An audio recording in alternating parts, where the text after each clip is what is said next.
floor is yours. Thank you very much for the nice introduction, George, and welcome everybody.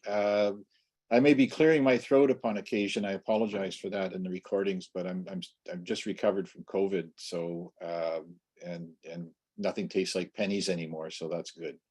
So I will proceed with this presentation, and today we're going to talk about confined spaces, and in particular, what the board WorkSafe is looking at in the future. I retired from there last December. Before I retired, I was working on a committee that was revising Part 9 of the health and safety regulation on confined spaces. And we completed a first draft that went out to Legislative Council in Victoria at the end of last year.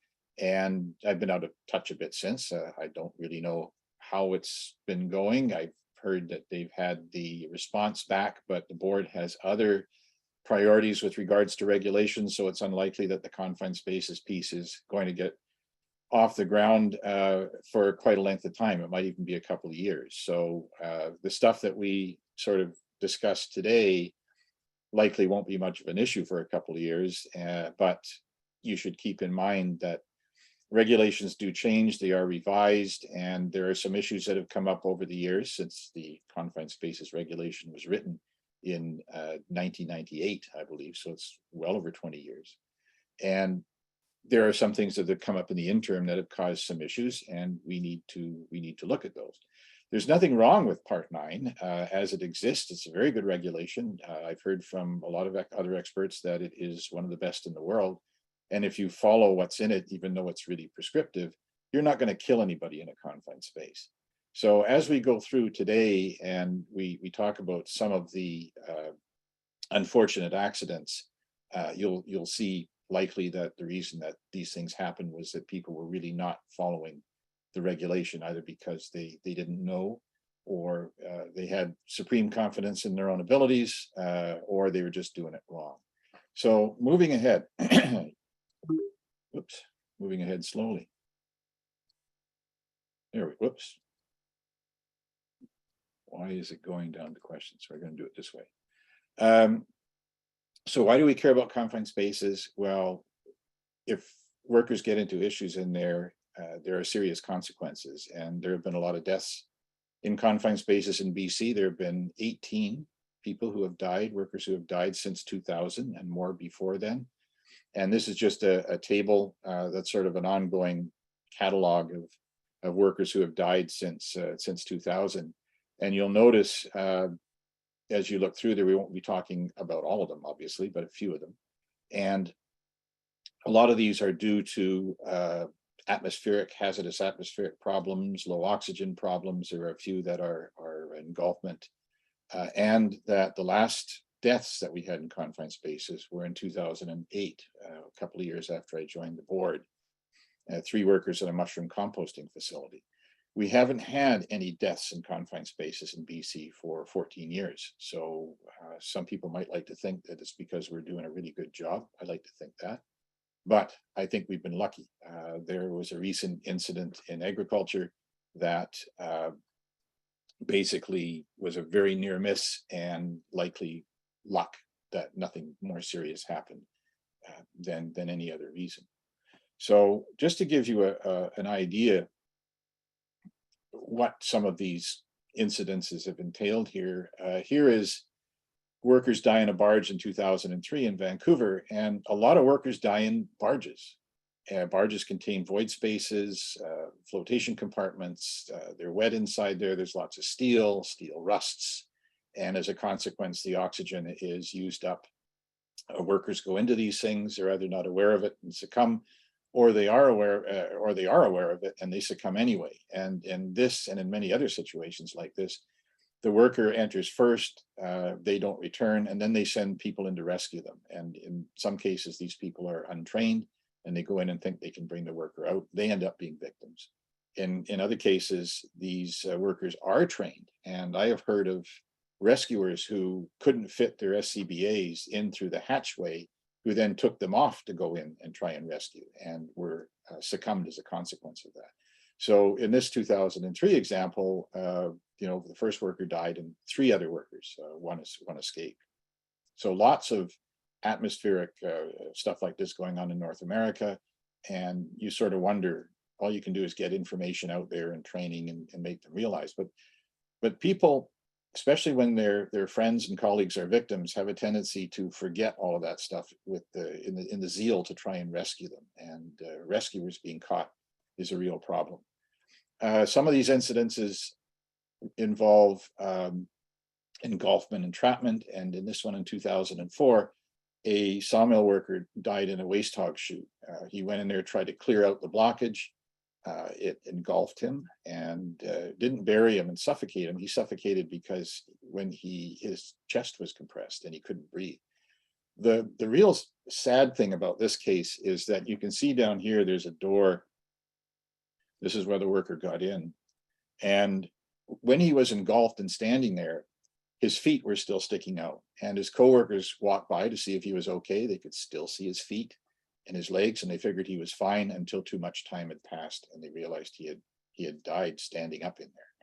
So some of these things, training, not going in and doing what he did, you don't walk into a small space like that and start hammering away at a blockage above your head. The two recent ones, the Sullivan Mine deaths and the mushroom deaths, are somewhat unusual, and it's worthwhile just briefly going over them as well. This shed here is the shed where the workers died, and four of them died in 2006. This shed was on a mine site, and you can see up above here the mine tailings. And the shed was there to monitor water coming out of the mine. So before it goes down into the sewer, groundwater, what have you, they have to make sure there's nothing in there. And they'd been monitoring it routinely and eventually erected a shed so the workers doing the sample collection could get in and out without any difficulties. And this shed itself is not a confined space because there's a big door here and it's easy for workers to get in and out. And we'll go over the definition in a minute. You'll see how that works. But there's a sump in there. So they'd been going in and out of this shed for 3 years without any issues. And all of a sudden something changed in the chemistry of the rock pile. And the oxygen was drawn out of the water and the air that was coming into the shed through a pipe. And during the investigation, a report came out. This is some of the figures from the report. Here's the pipe in the bottom of this sump. You can see water and stuff coming out of it. Here is the cross section of the shed. This is the entry door, the shed, and then there's a 5-foot deep sump right here, which is the actual confined space. But look at the oxygen numbers. As the workers come in to the shed, they would be walking along here, depending upon their heights. And the concentration of oxygen is 18%, which won't do anybody any harm. I mean, the regular O2 concentration is 20.9 and 18% shouldn't cause any health effects. But as soon as they start to bend over to look into this sump, it goes down to 6%. And breathing in 6% oxygen will render you unconscious almost immediately. So the worker came in expecting to go in and do sampling, bent over, passed out, fell in the hole. His supervisor went to check up on him, saw him in there, bent over to see what was going on, and fell in the hole. And then a set of paramedics came. They were concerned and sent 2 paramedics. The 2 paramedics, one after the other, went in, saw that there was an issue, leaned over to take a closer look, and fell into the hole one by one. And so 4 people lost their lives in this sump, in this innocuous shed, under conditions which had changed somehow. You can see the hazmat person here with the SCBA going into the sump. So the takeaway from this, and we'll get back to some of the takeaways with when I start talking about some ways to make confined spaces safer, is the paramedics had to undergo some extensive confined space training so that they realized that they should not be going into these areas without being aware what the hazards are, particularly the atmospheric hazards. And that's an important takeaway with regards to what happened 2 years later in the mushroom farm. Pardon me. So in 2008, on a mushroom farm, 3 workers died and 2 others were permanently injured, basically brain damage from H2S exposure. And for those of you who don't know how mushroom farming works, this is a little diagram of the production facility. This is an all-in-one. So the mushrooms were grown in the mushroom production shed in shelving. And then, of course, they're packaged and sent out. And this particular employer composted their own material to grow the mushrooms in these two barns. And they laid out long rows of straw, put gypsum on them and watered them, fertilized them, let them ferment in there. And then the water trickled out the bottom, was pumped out into this groundwater tank and pumped back over the ricks. This other tank down here is a rainwater tank. So what happened was there was a blockage in straw, and this recirculation part stopped working, and all of the water from the compost production ended up in this tank here and overflowed into this catchment area. And this thing was literally fermenting. When I went down there, it was bubbling away with H2S and ammonia coming off of it, and it represented a significant hazard. And so the workers, in an effort to free the blockage, went into this little pump shed here to try and deal with the valves. And there's the pump shed after the fact. This one here is an electrical shed. This is the pump shed. It looks pretty innocuous, right? No one would normally think that's a confined space. This cutout was made by the rescue workers. But when you look at it a little more closely, there's actually a section below which extended to cover piping that actually went into the retaining area. So here is a shelf they had to put chemicals. There's a little walkway to go to the other side. And then there's all of these pumps and everything else that they had to get down and underneath. And in here, where this arrow is, that's the step ladder. So the workers would pop in there, jump on this plank, walk over to the step ladder, go down the step ladder, and then go underneath and crawl across through all of this piping to reach the particular valve that was causing problems with that connection that's in the red circle. Definitely a confined space once you realize what they're doing. There's plenty of opportunity for workers to get stuck in there. And in this instance, they were working in a foot deep of fluid from the overflow, and that fluid was emitting hydrogen sulfide and other things. And when they cracked that valve, gas came in, and that's where all the problems started. We tried in retrospect to figure out what they were exposed to, and a worker was sent, all said and done, a hazmat worker was sent down in there on an SCBA to reenact what the other workers had done. And I was there, and we had a gas monitor connected to that worker on the end of a rather long hose, as you can imagine. And when he cracked that flange, the concentration of H2S in that space went up to 499 parts per million, which was as high as the detector would go. So it was likely higher than that. And if you may or may not be aware that the immediately dangerous to life and health IDLH value for H2S is 100 parts per million. So this was 5 times the lethal level, and those workers didn't have a chance. I mentioned the paramedics last time. The paramedics, when they arrived on the scene, instead of going in, which they might have done prior to the Sullivan Mine incident, spent their time stopping workers from going in to try and rescue the people who were already there. In other words, they'd learned their lesson, and they actually saved a lot of lives, keeping workers away from the confined space until the fire department was able to arrive and deal with what essentially was a body recovery. So this was really a tragic thing, and sort of set off the whole agriculture, confined space and agriculture series. And we worked heavily, or very, very closely with agriculture in order to make them more aware of these issues. So we know there's lots of hazards in confined spaces. I'm not going to spend a lot of time going through this. There's essentially, atmospheric hazards with your toxic gases and low oxygen and explosives. A lot of physical hazards, and which is the entrapment engulfment piece, and biological agents, which is something a lot of people don't really think about. If you're in the municipal sewer business, you have to think a lot about bacteria and other things that can be in sewers and do get airborne, and there are exposures. And even in other cases, vermin, spiders, snakes, and things like that aren't very pleasant. I've seen a photo of a culvert full of rattlesnakes, for example, which I don't think you'd really want to crawl in there. And there have been some instances in Southeast Asia where crocodiles have actually eaten workers who have crawled into some of this sewers. There are crocodiles in the sewers in Southeast Asia. Some of them are pretty big.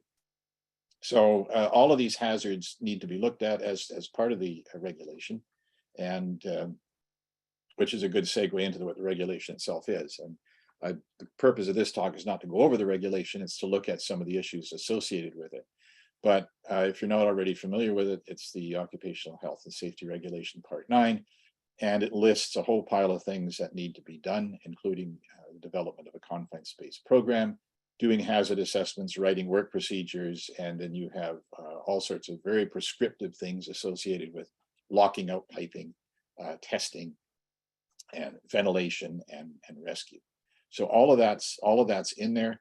A lot of those things are quite, they can be very, very difficult for employers to do. In some situations it can't be done, and WorkSafeBC has a variance process that employers can apply for variances and acceptances in case they're simply unable to follow the regulation. Essentially, they're telling WorkSafe what they're going to do, and it has to be like, kind, and quality in terms of protection of workers. And there is a committee that reviews, and a coordinator that reviews that moving forward. So we do get a lot, or did get a lot of confined space variances and other things, some of which we'll touch upon. But the bottom line is that the regulation is pretty specific, and there are things in there that are especially with time moving on, can be very difficult to comply with, hence the review of the regulation. One of the things that people find really confusing is you know, the actual definition, what a confined space is. And there is a regulatory definition, and it's very similar to regulatory definitions in jurisdictions all over the world. And these are the 4 items that essentially make up the definition of confined space in BC. It's got to be enclosed, which makes sense. Workers got to be able to get inside, otherwise you don't have an issue with any kind of exposure. And not intended for continuous occupancy, and that means that workers can't get into it at any time. There may be a process or something going on in the tank. You don't want workers in there. It's not set up for workers to be in. There's no lighting, there's no ventilation or anything like that. And I've seen people do some interesting things to try and not put confined spaces under Part 9. I saw a school crawl space once where they'd put a desk in there with a gooseneck lamp, and I said, no, that's not what not intended for continuous occupancy means. The 4th one is difficulty to evacuate or rescue, and there are guidelines associated with the regulation that describe what these difficulties are, and what the parameters are. So, for example, if 2 people have to be able to carry a stretcher or a sked, it can't be tilted more than 45 degrees, and there's a bunch of stuff in there. So these 4 things make up the definition. And another thing a lot of people don't realize is all 4 have to be true in order for the confined space to be under Part 9. So if any one of these can be taken out of the equation, then that confined space is no longer in Part 9. And like I said, a lot of people have been creative, employers have been creative in the province over the years to try and get some of their spaces out of Part 9. Most not very successfully, but there are ways to look at that, and the board is certainly more than enthusiastic in terms of employers trying to make their confined spaces safer, right, for workers to get in and out of, to do what they need to do. And we'll be looking at some of those things. But first, let's take a look at some confined spaces just so we're all on the same page. This is a confined space. It's a vessel and a pulp mill. The difference between a vessel and a tank is essentially a tank is storage, but in a vessel, all sorts of things can happen.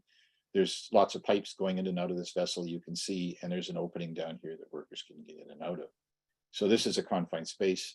In fact, 2 workers died in this one in the mid to late 90s. They had gone in, everything was fine in the morning, they went for lunch, they came back, and one worker climbed in and succumbed, and the other one died just outside the opening. Apparently a nitrogen line had not been properly isolated and had filled the confined space while the workers were away on their break. So that's a true confined space. Here's another one. This is a caisson. Essentially, it's a hole in the ground that's about 30 feet deep and 10 feet in diameter.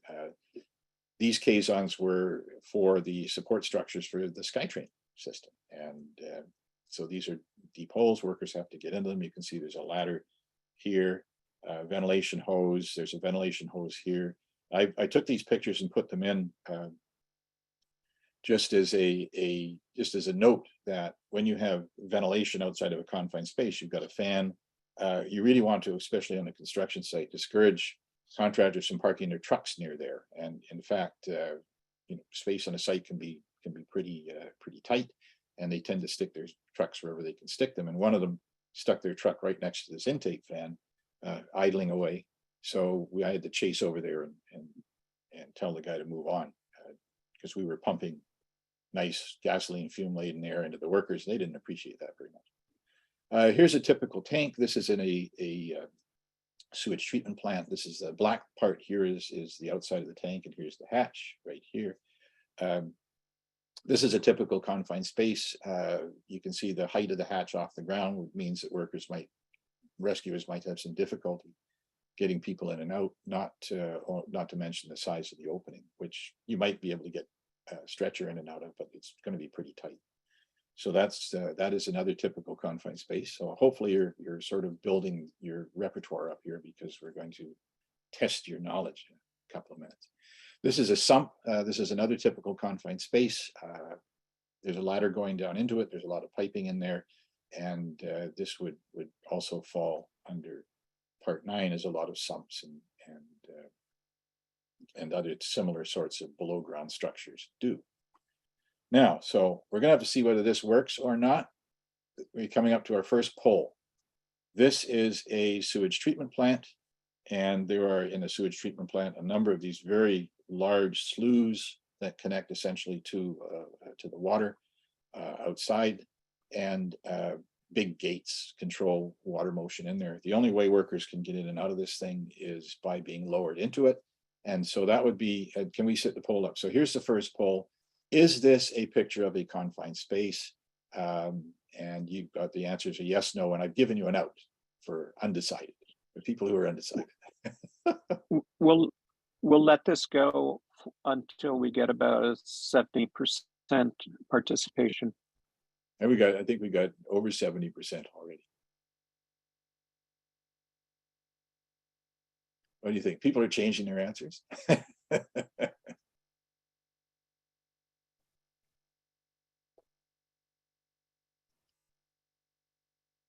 Okay, so what do we got? Am I going to look at this, or are you going to go over this, George? Well, I can just tell you that from the result for number 1, most people said it is a confined space. 36 out of 51 participants. 9 said no, and 6 out of 51 were undecided. Okay, so 71% of you, almost 3/4 of you said it's a confined space, and it's true. Yes, it is a confined space. It meets the definition. All right. Don't feel bad. You're going to get a couple more chances here. Let's see. Here's another one. This is a rock hopper, and it is the hopper, goes down at a slope, and but the part we're concerned about is the workers just on top here, not down underneath. Okay, so they're working on top, freeing up some of the stuff, and on top of this grid. They're not going underneath. That's the important distinction. And you can see there's a walkway here. There's a catwalk. So okay, yeah, this is decidedly reversed, and not seeing anybody undecided. A couple of undecided people.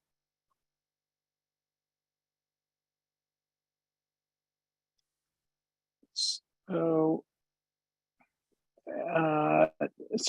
it looks like somebody stopped it. 9 of 51 said yes, 40 said no, and 2 were undecided. Okay, and the answer is no, it is not a confined space, mainly because it's relatively easy for workers to get in and out of here. This catwalk, if a worker got in trouble here, you could easily hop over and rescue them. So we did not feel that was a confined space. Different story for those people who said that it was a confined space.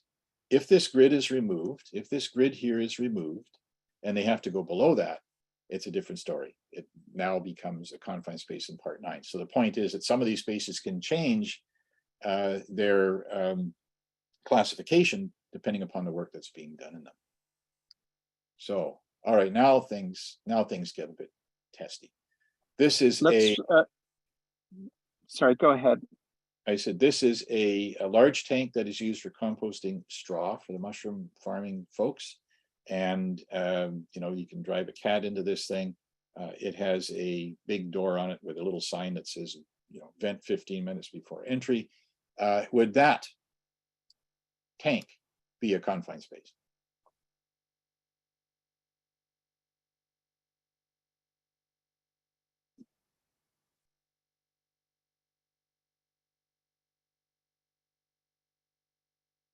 A little more. There we go. So more than half went with yes. 40% said no, 22.55, and 5 more were undecided. Okay, I'm really actually happy that half of you said yes, because that's not correct. This is not a confined space under the regulation because it's the opening is huge and it's easy to get in and out of this thing. Even if you had the cat in there, it would still be easy to get people in and out, people out if they had to get them out. Now, the important point to make is just because it's not a confined space under Part 9 doesn't mean that there aren't hazards there. There certainly are, and they have to be looked at and managed. But as far as the provisions of Part 9 are concerned, a lot of those don't have to be followed. All right, we'll give you one more chance here.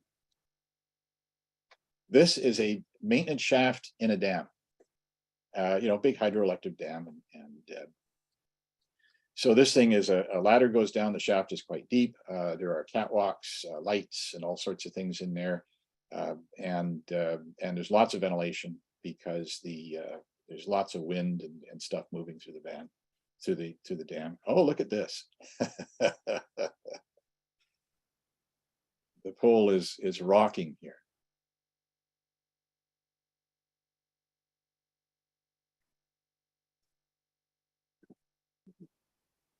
Decidedly one-sided, though. Yes, decidedly one-sided, isn't it? 84%. 84% of the people said that it was a confined space.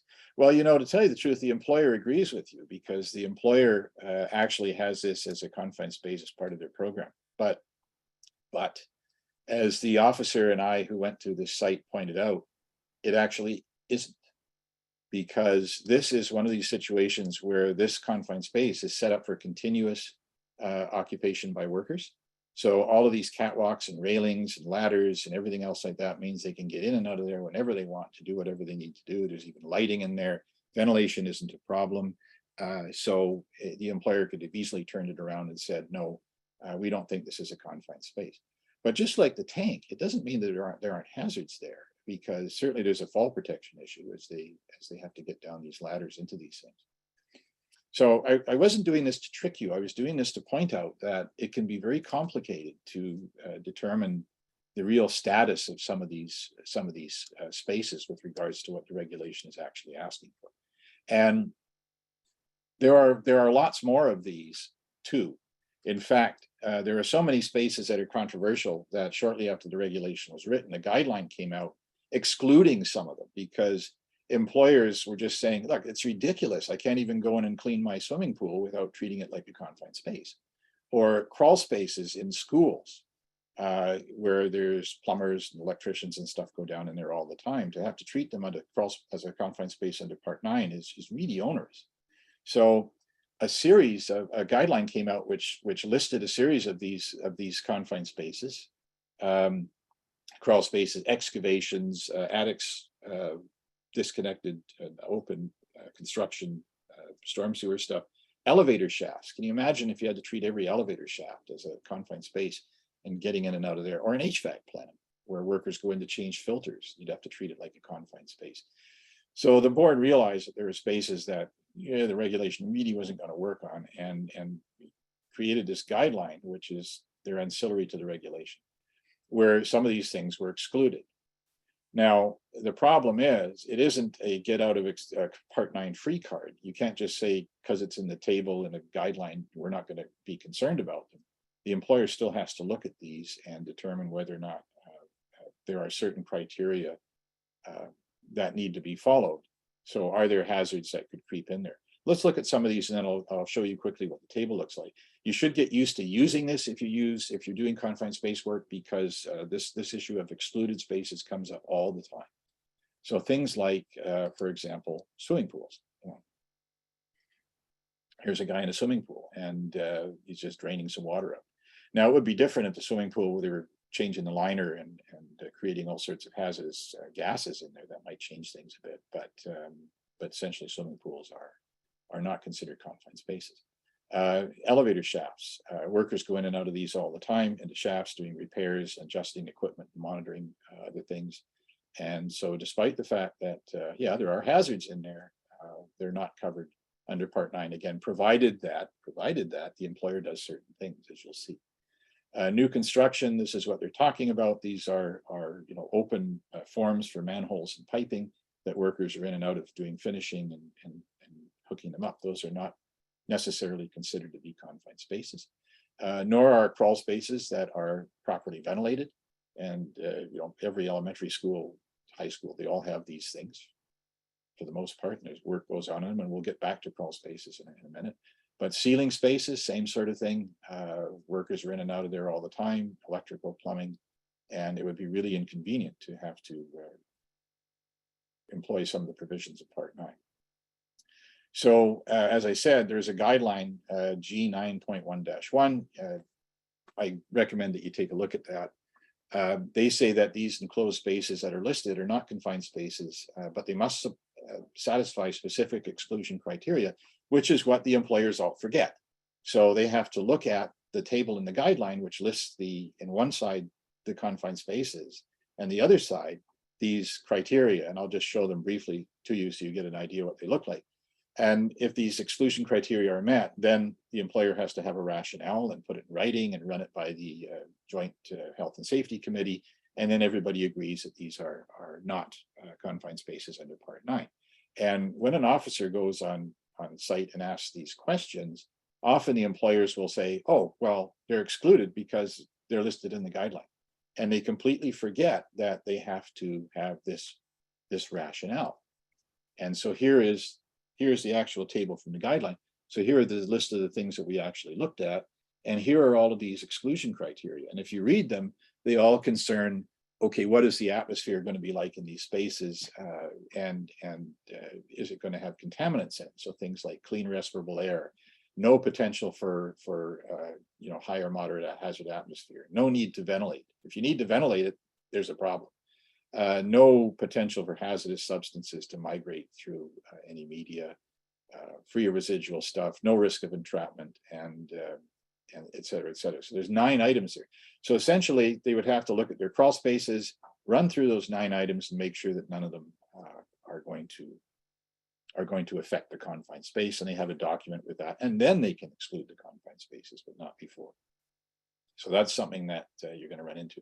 The other thing is that the board often gets submissions regarding, one more thing. If there are other hazards in there, they have to be controlled. I wanted to mention the asbestos thing. A lot of school district crawl spaces have asbestos in them, and they came to me specifically to modify the guideline so that they didn't have to include them under Part 9, even though asbestos is a hazard. And the problem is that when you stick a ventilation hose into a space with some asbestos debris in it and crank it up, you're creating even more of a problem than you had initially.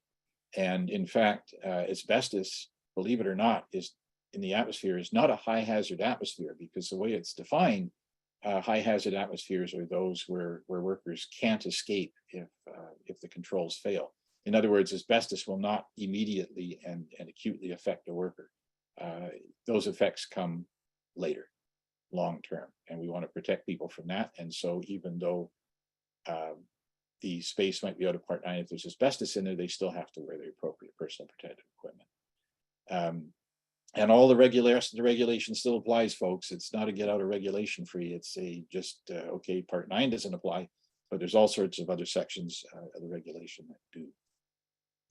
All right, so as I mentioned, some spaces we get in the board gets submissions from employers to look at some spaces that are rather unusual, and they want to take them out of Part 9 because it would be almost impossible to comply with all of the prescriptive parts of the regulation.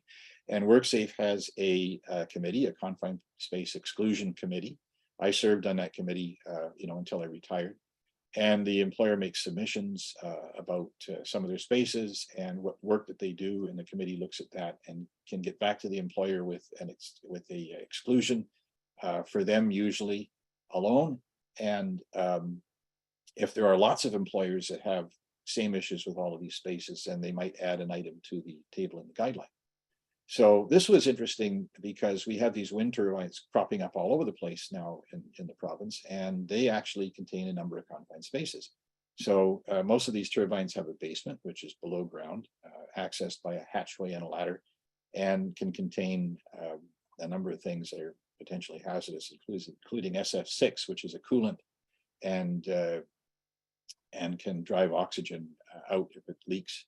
Then there's this long shaft, which can be 100 meters, like 300 feet or more. And on the top, right where I'm circling here, is a nacelle, which is where all the electrical equipment is, and most of the workers do their work.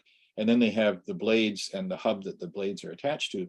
And all of these things are hollow. So the hub and the blades are hollow. And sometimes the workers have to get into those blades, which can be, 30 feet, 10 meters, and they narrow. So there can be some real problems and hazards inherent in going into these things. So we looked at this, and we talked to the employers and discovered that 97% of the time, they are simply going up the shaft and working in the nacelle. And so we determined that the shaft is no different than an elevator shaft. This is looking up at one of the shafts, they have periodic platforms where workers can rest.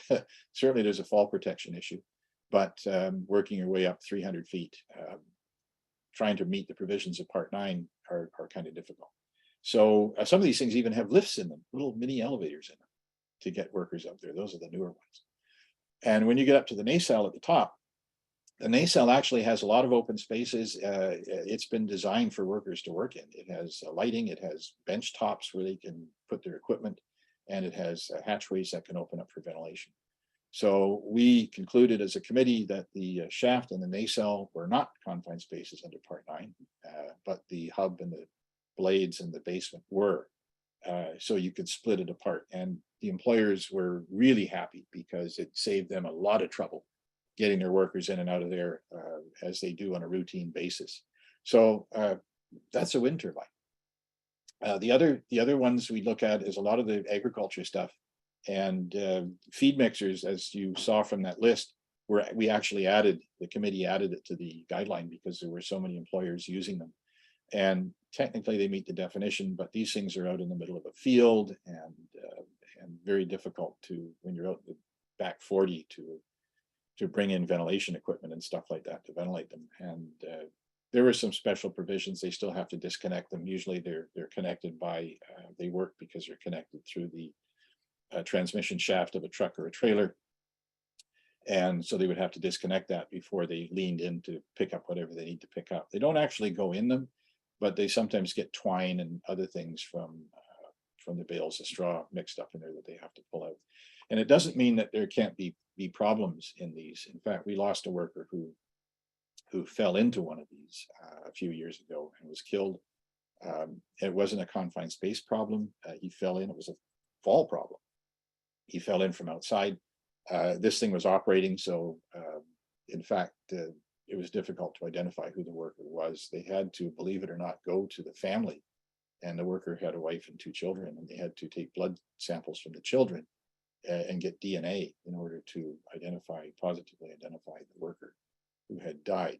So, but nevertheless, these things aren't confined spaces under Part 9, even though obvious hazards associated with them. And there's other agriculture equipment that the committee looks at all the time and determines whether or not they are confined spaces.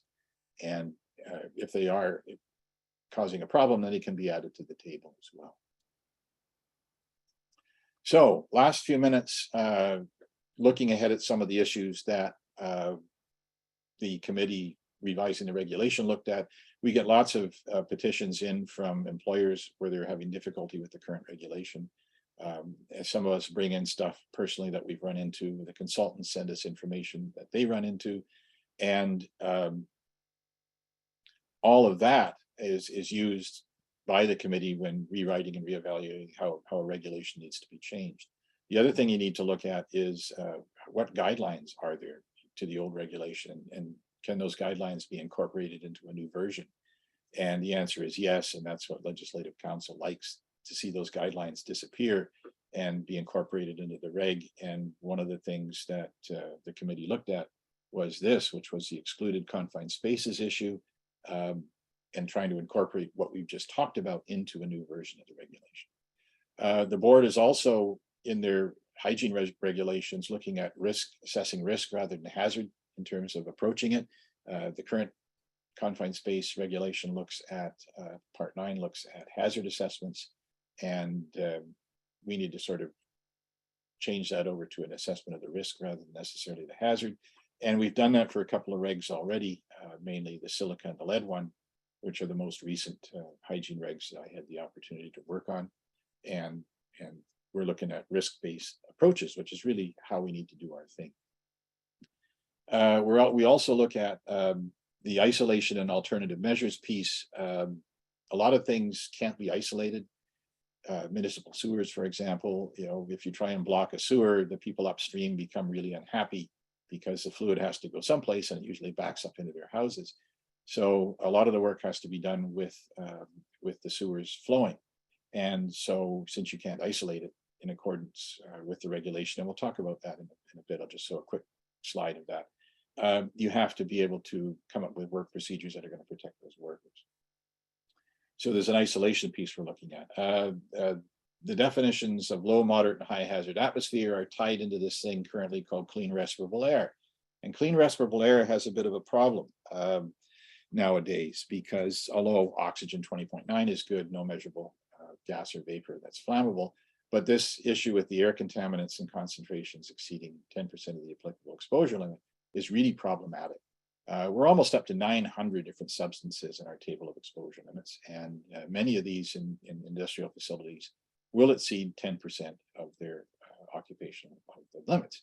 And that means that if you're trying to, in the middle of a pulp mill, enter a confined space and use the ambient air to supply the workers, you wouldn't be allowed to do that because it doesn't meet the definition of clean respirable air. If you're working near traffic, for example, on a street, in a manhole, or a vault, carbon dioxide is an issue because the 8-hour exposure limit for CO is 25 parts per million, which means 10% is 2.5, and that can easily be exceeded anywhere near traffic, and in fact, even during rush hour, anywhere in the downtown Vancouver, for example. One more interesting one that seems to be possibly affected by climate change is carbon dioxide. The 8-hour exposure limit for CO2 is 5,000 parts per million. So we're looking at a number of 10% is 500. When I started in this business back in the late 80s, the concentration of CO outside ambient was around 300, maybe a bit higher parts per million. I'm told it's now 400 in many areas, or even higher. We're getting awfully close to that 10%, and pretty soon, if we don't make some changes, even with a few people around, we're not going to be able to pump ambient air into a confined space because it exceeds 10% of the exposure limit for carbon dioxide. So interesting correlation between, climate change is affecting us all to a certain extent, and here it is even nibbling at our occupational exposure stuff. So we need to look at this whole concept of clean respirable air and the type of air that you can pump into a confined space. We were also looking at qualified person. There actually may be a need for more than one type of qualified person. certainly somebody who's credentialed needs to write procedures, but the employer may have somebody who's more familiar with the actual spaces on a property in terms of looking at inventories. Standby people that are required, I'm going to talk about that very briefly. There's emerging technologies now that literally aren't allowed because the way the regulation is written. And ultimately, we needed more than just a confined space entry program. We need more of a management system looking at inventory in confined spaces and making them safer in the long run. And we took a careful look at this document, which is the CSA Management of Work in Confined Spaces. I think the latest edition was 2016. And we got a lot of good stuff, looked at a lot of good stuff out of there. But with a lot of these CSA documents, there are things that the board likes and things that the board doesn't like. And so, no, we're not going to, in case people were worried, we're not going to adopt that as a replacement for Part 9 any time in the near future. So we're going through and looking at all of this stuff. Like I said, a first draft was prepared. I think we did a really good job, the group of us that were working on it, and are really happy with it. I think it addresses a lot of these issues and problems that have come up over the years. And hopefully it'll all work out in the end. Just a couple of words on adjacent piping. The way you have to, just as an example, the way you have to isolate it right now, depending upon how hazardous this is actually disconnecting the pipe, putting a blind on the end of it, or putting a blank. And this thing is a blank. The open end is in the pipe now, but this blank can be rotated into place to block off the flow of stuff in. And the other is the double block and bleed, where you have two valves that close off, and if there's any leakage, it drops out the third one. But specifically, it says that the closing of one or more valves in a line is not acceptable. So single valve isolation is not acceptable, unless there's a provision for a professional engineer to look at all the valves, but a lot of engineers don't like to do that. And so a lot of these industrial facilities and others use single valve isolation to control flow and isolate spaces. And valves really don't fail. Valves can get blocked, valves can leak, but they really don't fail. So we don't think that we can proceed in an assumption that a valve is going to fail. And so we're looking at, is there another way of looking at this isolation of adjacent piping in some situations using single valve isolation? And again, you'd have to be really careful how you did that. But that's something that the committee was looking at.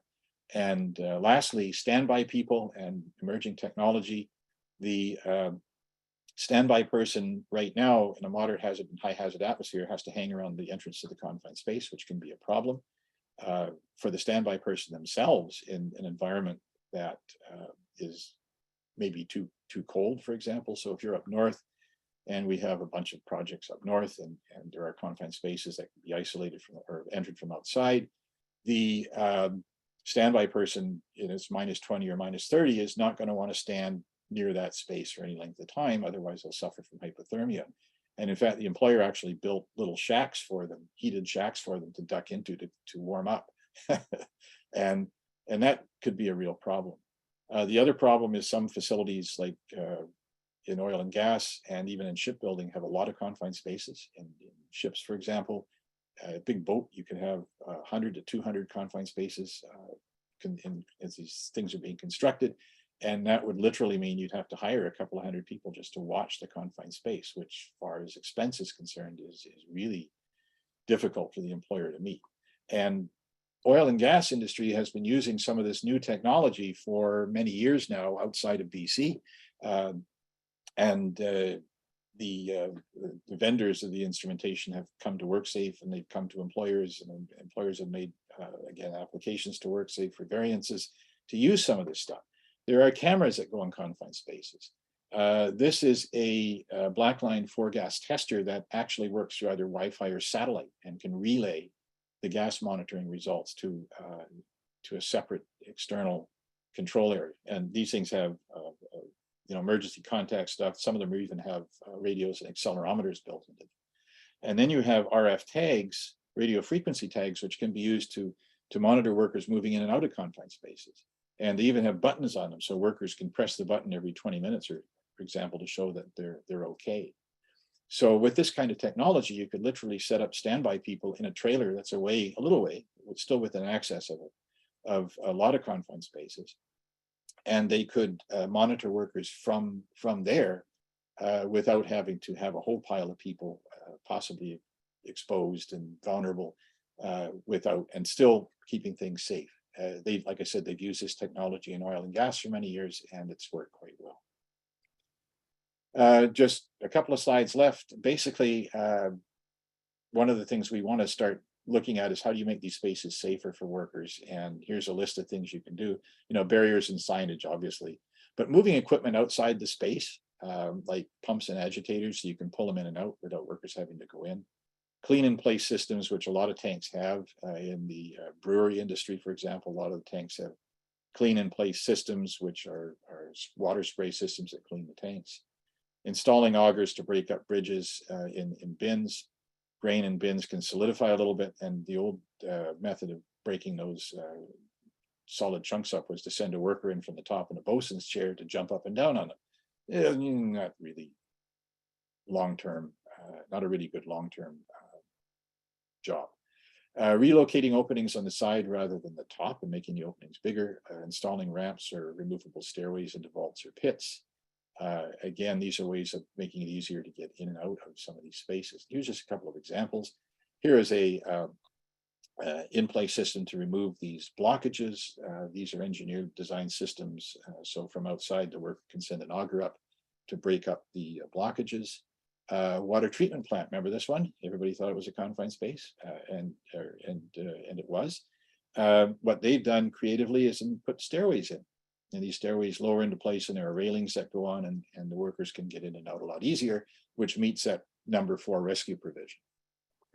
They had to put a few of these in because these sloughs are quite extensive, so they would have had to put in more than one, but needless to say, that worked.